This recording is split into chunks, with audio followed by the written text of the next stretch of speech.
कमरे की पुरस्कार खिड़की, अंधेरे में रोशन दुनिया के इसरार की कहानी। नूर साहब के कमरे के अकब में एक खिड़की खुलती थी। खिड़की के पार हद निगाह वसी और रीज़ से सब और शादाब कुशादा कब्रिस्तान था, जिसका नाम जन्नतुल फिरदौस था। यहाँ हर तरफ रंग बिरंगे फूल अपनी बहार दिखाते थे। मोतिया, मोंगरा, चंबेली, मरपा, राठी रानी, दिन का राजा की भीनी भीनी खुशबू, कब्रों पर पड़े ताज़ा गुलाब, ताज़ा कब्रों से उमड़ती काफूरी खुशबू, लुबान की अगरबत्तियों की महक, गीली मिट्टी की सूंधी खुशबू के साथ मदगम होकर फिजा में एक पुरअसरार और लतीफ सा सहरदारी कर देती थी। इन खुशबुओं से नूर साहब का कमरा हर वक्त मुअत्तर रहता, जमीन पर गोया जन्नत का सा गुमा होता। नूर साहब रोजाना फजर के बाद ही खिड़की खोलते और फिर जिक्र और अस्कार और चाश की नमाज के बाद सूरज की तमाज़त महसूस होते ही खिड़की बंद और पर्दा गिरा देते। फिर ये खिड़की सर शाम खुलती। नूर साहब की अवाइल उम्र ही से एक तमन्ना थी कि इनका एक छोटा सा खूबसूरत सा घर हो, घर के वस में एक अलहदा कमरा हो। कमरे के अकब की खिड़की खूबसूरत बाग में खुलती हो, मगर जिंदगी कारोबारी झमेलों में गुजरती चली गई। फुर्सत मिली ना इस्तात। जवानी में जो कमाया वो खर्च कर दिया। फिर इसी दौरान 4 बच्चियों की अल्लाह ताला ने होश असलूबी के साथ शादियां करवा दी। बच्चे पढ़ लिख कर बरसरे रोजगार हो गए। शबाब अपना जोबन बताकर रुखसत हो चुका तो पेराना सारी दरवाजे खटखटाने लगी। मगर खिड़की वाले घर की आरज़ू दिल ही दिल में जवान हो रही थी, बल्कि मचलने लगी थी। जो कुछ पसंदाज किया गया था इतना ना था कि अपने ख्वाबों का मस्कन तामीर कर सकें, जो अपने दामन में वसी बाग भी रखता हो। एक शब दोनों मियाँ बीवी इसी शशो पंच और जोड़ तोड़ में मसरूफ थे कि इनका बड़ा बेटा डॉक्टर फहर, जो कि शहर का मशहूर कार्डियोलॉजिस्ट था, कमरे में दाखिल हुआ। फहर अपने बाबा का फहर था, इनकी उम्मीदों का मरकज और तमन्नाओं का महवर। फखर बहुत ही सादतमंद और फरमाबरदार बेटा था। अपने माँ बाप की खुशी में ही अपनी खुशी ढूंढता। इसको अपने बाबा के सपना पूरा करने की फिक्र दामन गिर रहती थी। फखर ने कुछ देर अपने बाबा के हल्की हल्की टांगे दबाई और फिर बताया कि मेरा दोस्त अपना घर बेचकर इंग्लैंड शिफ्ट हो रहा है। टाउन हाउस है, नीचे ड्राइंग, डाइनिंग, वसी लाउंज और एक अलग थलग कमरा है, जिसकी खिड़की वसी और रीज़ सरसब्ज़ और शादाब बाग में खुलती है। कीमत बहुत ही मुनासिब है। अल्लाह ने चाहा तो बाआसानी इंतजाम हो जाएगा। अदायगी के लिए मोहलत भी मिल जाएगी। दोस्त को कोई जल्दी नहीं। मकान बिल्कुल ऐसा लगता है जैसे बाबा के तखय्युल को हकीकत का रूप दे दिया गया हो। वो बस जरा सा मसला है कि वो आप चलकर खुद देख लें। फहर कुछ कहते कहते रुक सा गया। नूर साहब की तो जैसे दिल की मुराद पूरी होती नजर आई। बेटे का माथा चूमा और उसे गले लगा लिया। अगले दिन पूरी फैमिली घर देखने गई। घर क्या था, बिल्कुल नूर साहब का सपना हकीकत का रूप धारे खड़ा था। सब चीजें बिल्कुल परफेक्ट थी। अलहदा कमरा, कमरे में अकबी खिड़की, खिड़की में से झांकता सरसब्ज़ और शादाब जन्नत नज़ीर बाग। मगर जो बात बिल्कुल गैर मुतवक्के थी वो था बाग से जुड़ा कब्रिस्तान। बस ये मुल्हिका कब्रिस्तान कती इजाफा था, जो सपनों में भी कभी शामिल ना रहा था। यही वो बात थी जो फखर ने गोल कर दी थी। ये मंजर देखकर नूर साहब को एकदम झटका सा लगा, मगर लबे-बाम फकत 2 हाथ के फासले पर छोड़ना भी गवारा ना था। बेगम ने दबे लफ्जों में खौफ का एहसास दिलाया, मगर नूर साहब फैसला कर चुके थे। यूं समझें कि एक नई दुनिया नूर साहब की मुंतजिर थी। बाबा कलंदर कहते हैं, जिस चीज को हम मौत कहते हैं उसमें भी एक वसी दुनिया आबाद है। उस दुनिया में भी जिंदगी अपने तमाम रंगों के साथ हरकत में है। हमने चूंकि इसको खौफ की अलामत बना दिया है, इसलिए अंधेरे में रोशन ये दुनिया हम पर मुनकशिफ नहीं होती।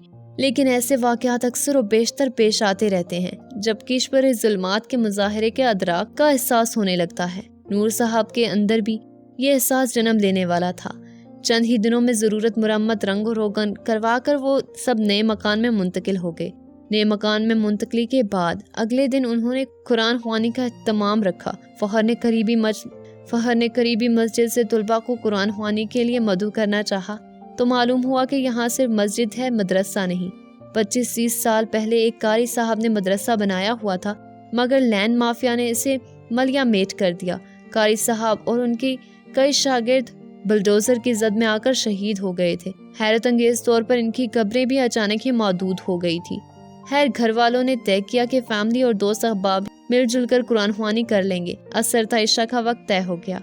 عصر کے وقت سے کچھ دیر پہلے نور صاحب اپنے کمرے میں اپنی تیاریوں میں مصروف تھے۔ سفید لباس سے بے تن کیا اور عطر عود و عنبر جو کہ ان کی ہمشیرہ خاص طور پر ان کے لیے بازار جنت البقیع سے لائی تھی خوشبو سے بسایا ہی تھا کہ اچانک ان کا گول مٹول سا لاڈلا پوتا تیمور کمرے میں آ گیا۔ اس نے کمرے کی اگبی کھڑکی چھت سے کھول دی اور کرسی پر بیٹھ گیا۔ کھڑکی کھلتے ہی پورا کمرہ گلاب اور موتی کی خوشبو سے مہکنے لگا۔ نور صاحب نے لاڈلے پوتے کو پیار بھری نظروں سے دیکھا، مگر وہ تو کسی اور ہی دنیا میں مگن تھا۔ اس کی گول مٹول آنکھیں پورے کمرے کی طواف کر رہی تھی۔ اچانک کہنے لگا، دادا جان وہ دیکھیں، موٹا سا بچہ مجھے دیکھ کر کتنا خوش ہو رہا ہے۔ اس کو اندر بلائیں، میرا دوست بنے گا، میں اس کے ساتھ کھیلوں گا۔ دادا یہ دیکھیں اس بچی کو، یہ میرے ٹوائز سے کھیل رہی ہے۔ نور صاحب نے حیرت سے کھڑکی کے پار دیکھا، کمرے میں نظریں دوڑائی، مگر کچھ نظر نہیں آیا۔ ابھی وہ حیرت کے سمندر میں غوطہ زن تھے کہ تیمور نے ایک اور دھماکہ کر دیا۔ دادا جان وہ دیکھیں، بوڑھے قاری صاحب اور بہت سے ننھے ننھے طالب علم سفید ٹوپی اور سفید کپڑے پہنے سپارے ہاتھ میں لیے ہمارے گھر آ رہے ہیں۔ نور صاحب کچھ نہ دیکھتے ہوئے بھی بہت کچھ سمجھ گئے۔ وہ سمجھ گئے تھے کہ بچے معصوم ہوتے ہیں، ان کی پاکیزہ روحوں کے درمیان حجاب کے پردے حائل نہیں ہوتے۔ تیمور کو تو پیار سے بہلا پھسلا کر زبردستی اندر دادی کے پاس بھیج دیا، مگر خود کسی گہری سوچ میں ڈوب گئے۔ اسی دوران عصر کا وقت ہو چکا تھا۔ نماز کی ادائیگی کے فوراً بعد کسی انجانے خیال میں فخر کو بلایا اور چند ضروری ہدایات دی جو وہ اپنے پوری توجہ اور ادب سے سنے۔ فخر نے 2 دیگیں قورمہ اور بریانی کی مزید آرڈر کر دی، ساتھ ہی مٹھائیاں، گلاب جامن، رس گلے، چمچم اضافی آرڈر کر دی۔ لوبان کی اگربتیاں منگوا کر گھر میں سلگا دی گئی۔ کچھ ہی دیر میں گھر میں لوبان کے ساتھ ساتھ کافور اور تازہ گلاب کی پتیوں کی انجانی مدھر خوشبو بھی خود بخود مہکنے لگی۔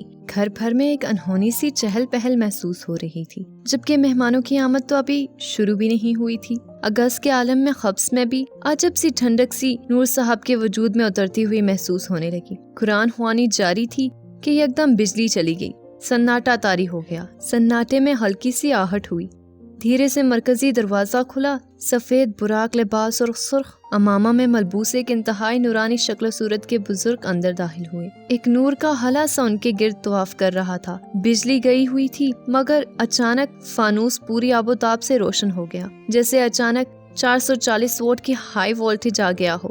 یہ دیکھ کر نور صاحب کو حیرت کے جھٹکے لگ رہے تھے، مگر انہوں نے خود پر قابو پا لیا۔ بزرگ نے عربی لہن میں تلاوت قرآن شروع کر دی۔ لہجہ ایسا شیریں تھا کہ ماحول پر ایک کیف و جد طاری ہو گیا، وقت جیسے تھم سا گیا ہو۔ حضرت نے گل و گیر لہجے میں دعا فرمائی۔ جب شہداء کی مغفرت کی خصوصی دعا ہوئی تو ہلکی ہلکی سسکیوں سے کمرہ گونجنے لگا۔ اسی دوران میں مغرب کی اذان کے صدائیں بلند ہونے لگی۔ بزرگ یکدم اٹھ کر جانے لگے۔ ان کے اٹھتے ہی ایسا محسوس ہوا جیسے فضا میں ارتعاش سا پیدا ہو گیا ہو۔ نور صاحب نے بے اختیار مصافحے کے لیے اپنا ہاتھ آگے بڑھا دیا۔ حضرت نے مسکرا کر مصافحہ کر لیا۔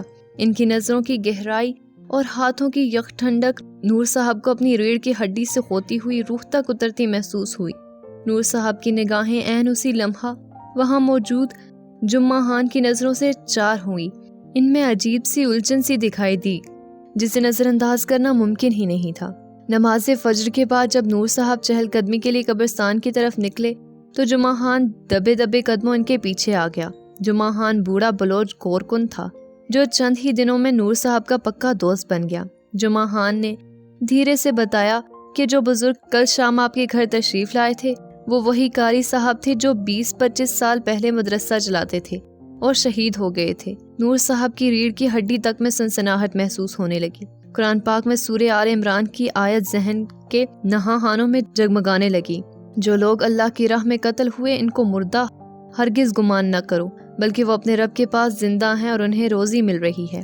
وہ سمجھ چکے تھے کہ باغیچے کی کھڑکی کا سپنا انہیں کسی اور بھی دنیا سے جوڑ چکا ہے، اور جوڑ میں نور صاحب خود، تیمور اور جمعہ خان ان کے ساتھی تھے۔ پھر تو یہ روز کا معمول بن گیا۔ چھوٹے موٹے واقعات ان کی زندگی کا حصہ بننے لگے۔ ہر جمعرات کو گھر میں روح پرور محفل کا انعقاد ہونے لگا، جس کی خاص بات یہ تھی کہ جب پورے علاقے کی بجلی بند ہوتی تو نور صاحب کا گھر بقا نور بن جاتا۔ نئے گھر میں منتقل ہوئے 5 ہی ماہ گزرے تھے کہ اچانک ایک ایسا واقعہ پیش آیا جس نے نور صاحب کی زندگی کو یکسر بدل دیا۔ دسمبر کی سرد اور اندھیری رات تھی۔ ایسی سرد راتیں کراچی والوں کے نصیب میں کم ہی آتی ہیں۔ نور صاحب لحاف اوڑے سو رہے تھے۔ سونے سے پہلے ان کا معمول تھا کہ آیت کرسی پڑھتے، और खिड़की की चौखनी लगाना ना भूलते। इस रोज़ भी ऐसा ही हुआ था। रात के आखिरी पहर नूर साहब को कमरे में तपश सी महसूस हुई, जैसे कहीं आग जल रही हो। वो गर्मी से पसीने में शराबोर हो गए। लिहाफ उतार दिया। उठकर पंखा चलाने की हिम्मत ना हुई और ना ही जिस्म में सकत थी। लेटे लेटे इस्तगफार का विर्द करते रहे। खिड़की रोशन थी, जैसे करीब ही ओला जल रहा हो। आहवगां की होलनाक आवाज़ें सुनाई दे रही थी। पलंग हिलता महसूस हो रहा था। खौफ से दम निकला जा रहा था। इसी खौफ के आलम में कहीं दूर से अजान की सदाएं बुलंद हुई। यकदम गर्मी जैसे फना हो गई। मौसम वैसे ही यकबस्ता हो गया जैसे इसको होना चाहिए था। नूर साहब फौरन कलमा इस्तगफार पढ़कर उठ बैठे। बेसाख्ता इनकी नज़र खिड़की पर पड़ी जो चौपट खुली थी। सर्द मौसम में भी माथे पर पसीने आ गए। वज़ू करके कब्रिस्तान में बनी कच्ची सी मस्जिद में नमाज के लिए जा पहुँचे। नमाज के बाद जिक्र अज़कार से फारिग हुए तो जुमा खान सलाम के लिए आगे बढ़ा। इसके सपाट झुर्रियाँ ज़दर चेहरे पर वशरत और खौफ के साए लर्जा थे। चहलकदमी के दौरान वो नूर साहब के कमरे की खिड़की की तरफ एक ताज़ा कब्र पर पहुंचकर ठहर गया। ताज़ा कब्र पर दरारें ऐसी पड़ी थी जैसे हाल ही में ज़लज़ले के बौछार आया हो। हाजी साहब ये मैयत प्राइवेट हॉस्पिटल वाले लाए थे। ये किसी बीमारी का मरीज था। घर वालों ने तजहीर और तकफीन में शरीक होने से साफ इनकार कर दिया। हॉस्पिटल का अमला भी अपनी जान छुड़वा कर भाग गया। जनाजा भी नहीं हुआ। जाते जाते अमले का ड्राइवर बात कर रहा था कि ये राजा शाहिद की मैयत है। राजा शाहिद का नाम सुनकर नूर साहब चौंके। माजी की किसी गहरी सोच में डूब गए। माजी, हाल और मुस्तकबिल अलग अलग नहीं हैं, बल्कि मुख्तलिफ कैफियत के नाम हैं जो वक्तन फवक्तन इंसान पर तारी हो जाती हैं। राजा शाहिद एक प्रॉपर्टी टाइकून था। वो नूर साहब के बचपन का दोस्त रहा था, मगर कीना परवर, मकार, एहसान फरामोश शख्स साबित हुआ। इसने नूर साहब की वज़ादारी, नर्म गुफ्तारी और अंधे एतबार का नाजायज फायदा उठाया और एक मौका पर तो नूर साहब की तमाम जायदाद और कारोबार पर भी काबिज हो गया, जिसके बायस नूर साहब तवील अरसे सख्त माली मसाइब से दोचार रहे थे। बेवाओं यतीमों की जायदाद पर कब्जा करना राजा का महबूब मशगला था। आहें, बद्दुआएं, सिस्कियां सब इसके लिए बेमानी थी। राजा की एक ही तकिया कलाम था जो वो लोगों पर अपनी खुदा खौफी का भरम कायम रखने के लिए बोलता, मुझे अपनी कब्र में भी जाना है। कहता तो वो सच था, मगर हक को दिल से मानता नहीं था, जिसका अंजाम नूर साहब ने रात अपनी आंखों से देख लिया था। उनकी आंखों में नमी तैर गई। जुमा खान के साथ मिलकर फातिहा ख्वानी की और दुआ के लिए हाथ उठा दिए और एक सरसब्ज़ टहनी कब्र पर पेवस्त कर दी। जाते जाते हल्के से कब्र के सरहाने जाकर बोले कि मैंने तुम्हें माफ़ कर दिया, अल्लाह भी तुम्हें माफ़ कर दे। उन्होंने सोचा शायद इस तरह कुछ इस अजाब में कमी हो जाए। नूर साहब के दिमाग में आका करीम सल्लल्लाहु अलैहि वसल्लम का फरमान जगमगा रहा था। कब्र जन्नत के बागों में से एक बाग है और जहन्नम के गढ़ों में से एक गढ़ा है। नूर साहब के कमरे की अकबी खिड़की अब शब भर खुली रहती, क्योंकि मुस्तकबिल में इस दुनिया और ऐसी बेशुमार दूसरी दुनियाओं के इसरार और रमूज इसी खिड़की के रस्ते नूर साहब पर आश्कार होने थे।